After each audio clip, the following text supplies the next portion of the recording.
খনি কেন বাহিরে খনি কেন বাহিরে আমার ভাই মারল কেন আমার ভাই মারল কেন তুমি শোনো আমার কথা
আপনাদের সকলকে ধন্যবাদ জানাচ্ছি।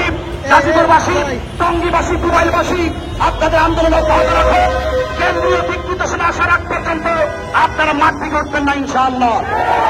সবাই গাড়িগুলো ছেড়ে দেন, যার যার মতো করে ইনশাআল্লাহ বাড়িতে যান। আল্লাহ আমাদের সকলকে কবুল করুন, আমিন। ভারাক্রান্ত হৃদয়ে আজ রাজপথে দাঁড়িয়েছে।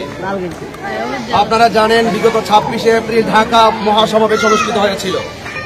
আমরা দেখেছি গাজীপুর থেকে একটি বিশাল বহর নিয়ে যিনি ঢাকা রাজপথকে কাঁপিয়ে তুলেছিলেন সেই আমাদের রহিসউদ্দিন রহিস ভাই এর অন্যতম ব্যক্তি। সুতরাং আমরা দেখেছি রহিসউদ্দিন সাহেব তিনি অত্যন্ত দৃঢ়তার সাথে মহাসমাবেশকে প্রাণবন্ত করার জন্য যথেষ্ট আহলে সুন্নাত ওয়াল জামাতের কর্মীদেরকে যোগান দিয়েছিল কথা বলে।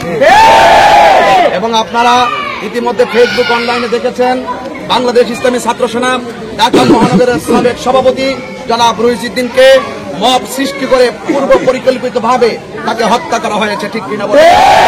আমরা এটাও দেখেছি তার উপরে মিথ্যা অভিযোগ তুলে তাকে গণপিটুনি দিয়ে থানার মধ্যে সুপর্দ করা হয়।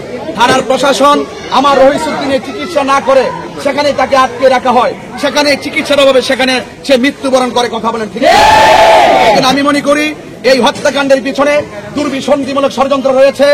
যারা এই আমার রহিসউদ্দিনকে বাংলাদেশ ইসলামী ছাত্র সেনা ঢাকা মহানগরের সাবেক সভাপতি রহিসউদ্দিনকে নির্মমভাবে পূর্ব পরিকল্পিতভাবে যেই সমস্ত সন্ত্রাসীরা মব সৃষ্টি করে আমার ভাইকে শহীদ করেছে, আমি প্রশাসনকে বলবো, সরকার প্রধানকে বলবো, অনতি বিলম্বে এই হত্যাকাণ্ডের পিছনে যারা জড়িত তাদেরকে 24 ঘন্টার ভিতরে আইনের আওতায় আনতে হবে।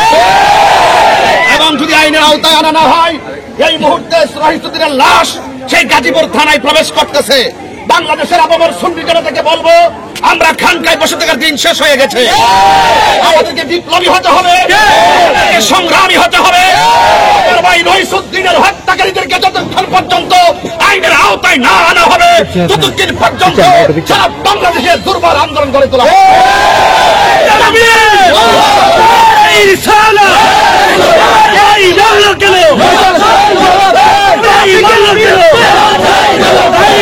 এগিয়ে চলো। আজকে যারা আজকে যারা আপামর সুন্নি জনতা রাজপথে এসেছেন, আপনাদের সকলকে বলবো, প্রস্তুত থাকুন লড়াইয়ের সংগ্রামে, বিপ্লবে হককে প্রতিষ্ঠা করার জন্য, অন্যায়ের বিরুদ্ধে এবং অপশক্তির বিরুদ্ধে আমরা সব সময় অনড় ছিলাম। এখন এই যে ন্যাক্কারজনক ঘটনা, আমার ভাইয়ের রক্ত যেই রাজপথে ঝরেছে, সেই রাজপথে প্রয়োজন আমরা রক্ত ঢেলে দিয়ে আমার ভাইয়ের হত্যাকারীদের ফাঁসির দাবি জানাচ্ছি। আমার ভাইকে অন্যায়ভাবে হত্যা করেছে, তার দৃষ্টান্তমূলক শাস্তি দিতে হবে।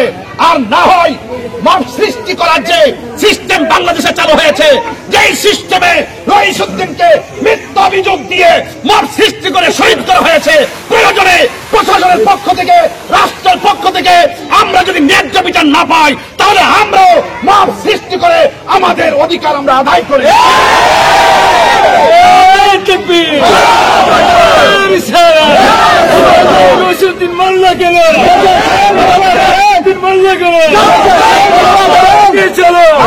ভাই বিচার আসসালামু আলাইকুম ওয়া রাহমাতুল্লাহি ওয়া বারাকাতুহু।